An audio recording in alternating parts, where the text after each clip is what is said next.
X2 at Six Flags Magic Mountain became my #1 coaster after I rode it in 2023. So naturally, I was eyeing its Japanese sibling, Eejanaika, which is taller, faster, and crazier than X2. What did I do? Well, I did nothing and longed for the day I got to ride it. Until almost suddenly, I got the opportunity to fly to Japan on a family trip, visit Fuji-Q Highland, and actually ride the monster. So here's what I think of Eejanaika at Fuji-Q Highland.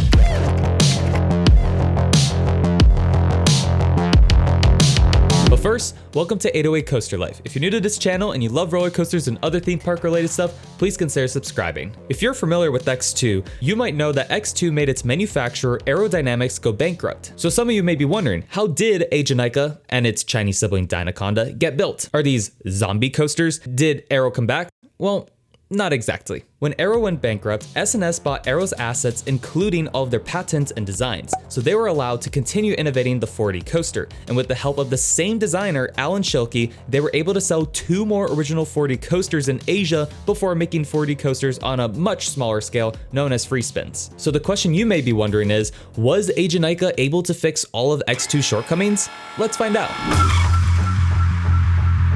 So coming up to this ride, you'll find that this ride is very intimidating. It's one of the tallest coasters at Fuji-Q Highland, so it dominates the skyline along with Fujiyama. This ride originally had a red and gray color scheme, but was changed to brown and gray apparently to fit in better into the near Mount Fuji area. And now it just looks more demented. It's a pretty long walk to get to the ride, unlike Fujiyama, Takabisha, or Zokan, unless you enter from the back entrance. I mean, to be fair, the walk kinda sets you in the mood. You know, like, okay, you're actually doing this. There's not much theming in the line. I guess that's fine for this type of ride. Eejanaika apparently translates to "ain't it great" in English. Although apparently Google Translate says, isn't that okay? This ride is far from okay. Anyway, when you get through a decent bit of the line, you split off into the left and the right side. I heard the left side is slightly better, but I can't confirm. But on the right side, you get to see the ride whoosh by very close to you. But definitely try both sides if you can, and as many seats as possible. Apparently the Fast Pass line is also the single rider line, so definitely try to use that if the lines get very long. But fortunately, the lines weren't too long the day I went because apparently it was supposed to rain the day I went, but it didn't, so the park was overall not too crowded, which definitely helped us. When you get to the nicely decorated station, you'll find that the operations on this ride are notoriously slow, but to me, it's pretty understandable why. First of all, the restraints are pretty complex. Each guest has to pull the restraint down, clamp it on them, and then buckle the 2 seatbelts near their lap, and the ride-up has to check to make sure you did everything correctly. I appreciate that they take safety so seriously here,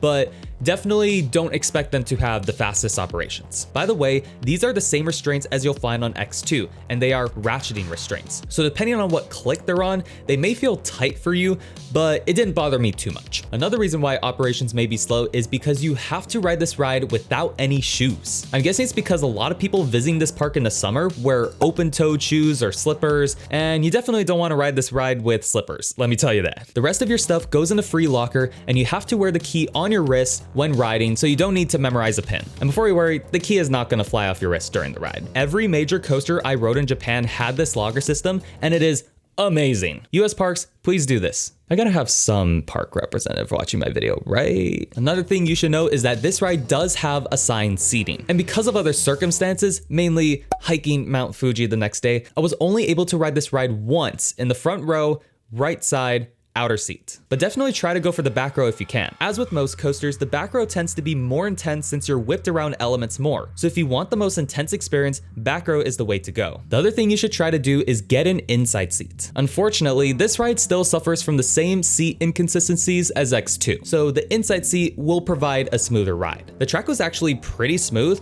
but you're gonna feel more head rocking on the outer seats. I would describe it as like an intense trial tech ride, if that makes any sense. The only reason why I got an outer seat is because I wanted my brother to get the smoother ride. I know, I'm such a gentleman. So Jensen, if you're watching this, I hope that inside seat was worth it. Another cool thing you'll experience in the station is the ride's chant. When you're in line, they'll teach you how to do the chant, so when you get to the station and get dispatched, you can do the chant with the ride operators. It's pretty catchy if you ask me, and it definitely makes the ride more unique. Eejanaika, Eejanaika, Eejanaika, Eejanaika, Eejanaika. This ride has a max height of 249.3 feet high, and it has a 213-foot drop at 89 degrees. It reaches a top speed of 78.3 miles per hour. It goes through 3,782.8 feet of track, RCDB's getting real precise here, in 2 minutes and 10 seconds. When this ride opened, it claimed to have the most inversions on any coaster in the world, with its 3 track inversions and 11 seat inversions. So I guess adding them up makes it 14, which is the same as the Smiler. In terms of the actual ride, you go upside down 4 times. Finally, this coaster pulls a maximum of 3.67 Gs, and it costed 3.5 billion yen to build, which is equivalent to over $31 million, which is still a bit cheaper than X2. After your chant, the ride begins by turning out of the station, and this is where you'll find your first difference from X2, because unlike X2, the seats rotate backwards, so you're staring directly up in the sky. So good luck if it's sunny. Before Alan Schilke made RMC pre-lift sections, this is how he had fun. You then go up your lift hill, which gives you a nice view of Fuji-Yoshida, the town which this park resides in. It feels like it takes a long time for you to get up to the lift hill, but you're also backwards, so it's fun trying to guess when you reach the top. After hitting the pre-drop, you then go down your first drop, where Eejanaika does the same maneuver as X2, so you face straight down before doing a front flip last minute. And after riding X2 in the back row, that drop is my favorite drop I've ever experienced. This drop is definitely better in the back, so I didn't get the best experience there since I was in the front, although since the ride has less rows than X2, I wouldn't be too surprised if other people thought X2's drop is a little better. Nevertheless, it's still one of the best drops I've experienced. That being said, a common theme you'll see here is that while the layout is similar to X2, the elements generally ride better. You then go through your first Raven turn, but unlike X2, Eejanaika adds a backflip to the seats, adding some hang time to the mix and makes it way more disorienting. In a way, it combines the first 2 elements on X2 into one. It also goes through this element faster than X2, or at least it feels that way. Eejanaika really dials up things in the next element, which is a 0G roll. So in addition to the track doing a 360-degree roll, your seats also do a downward rotation. The craziest part is you technically don't go upside down at all, but it's still one of the most disorienting elements on this ride. It actually ran through this element pretty smoothly, so not super whippy, but still gives the weightlessness you'd expect out of a 0G roll. I would predict this element is better in the back row. This entire ride made me laugh out loud,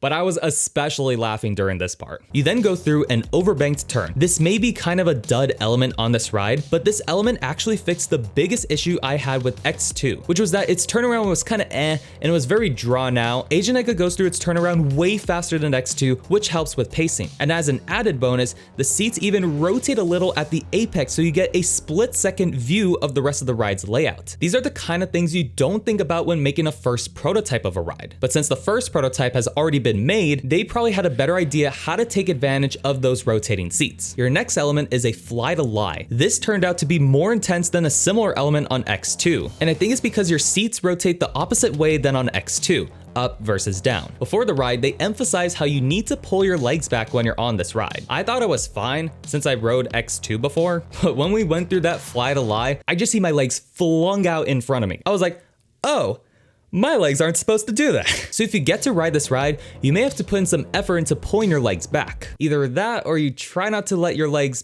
slam back into the seat. Ironically, this was the one moment that made me realize how insane this ride actually is. You then go through an outside Raven turn. This element felt as intense as X2, but the seat rotations were much smoother. X2's final Raven turn can have some pretty jarring seat rotations depending on what row you sit in. So this fixes that issue while still delivering the intensity. Finally, you go through another fly to lie. You go through this element with a lot more speed than X2's final fly to lie, making it more intense. You then enter the brakes, and as a cherry on top, the seats actually rotate so you're facing straight down as you hit the brakes. So you're just staring at the catwalks, which don't seem like they're far off from you as the train decelerates. That, my friends, is the end of the most intense coaster I'll probably ever ride in a while.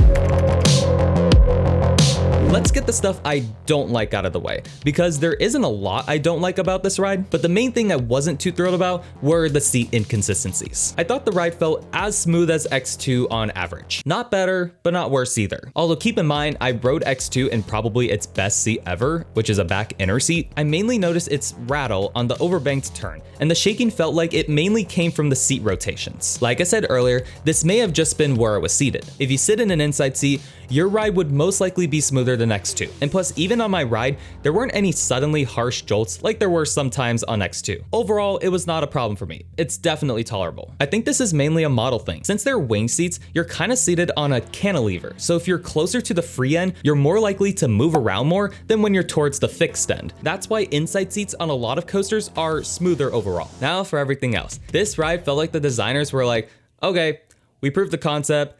This is where the real fun begins. My biggest complaint about X2 was the dead spot in the middle of the ride. And well, Eejanaika fixed that with flying colors. Well, I guess Eejanaika doesn't have that much color to begin with, but hopefully you know what I mean. The thing is, X2 was already an insane coaster, but Eejanaika took X2's layout and made the elements more disorienting and better paced. That's why after my one and only ride, it took me almost 10 minutes for me to just formulate thoughts on it. I was speechless. It's also really hard to pick a favorite part. Objectively, I would say the drop, but since I only rode it in the front row, I'll choose the 0G roll. But let me tell you, every element on this ride hits. Overall, the pros are the intense elements, no dead spots, and disorienting seat rotations. The cons are the seat inconsistencies and can still be rattly. This ride gets a final score of 4.8 out of 5 stars. I acknowledge that not everyone is gonna like this ride. It's quite an intense experience and not everyone is gonna like the seat rotations. But if X2 is one of your favorite coasters, you're going to love this ride, which is why for X2 fans, if you're in the area, definitely try to get to Fuji-Q Highland and ride it. And if you're not near this area, this ride should be on your bucket list if it's not already. I would say this is currently my #1 coaster I've ridden, but you probably already guessed that. I'm just so glad I got the opportunity to ride it. But if you live in the US, X2 is still an amazing ride. You can find my review of that ride in the card up there. What are your thoughts on Eejanaika or any of the original 4D coasters? Let me know all of that down in the comments. And if you enjoyed this video, feel free to let me know by leaving a like on this video and maybe even subscribe. Thank you all for watching. I'll see you next time.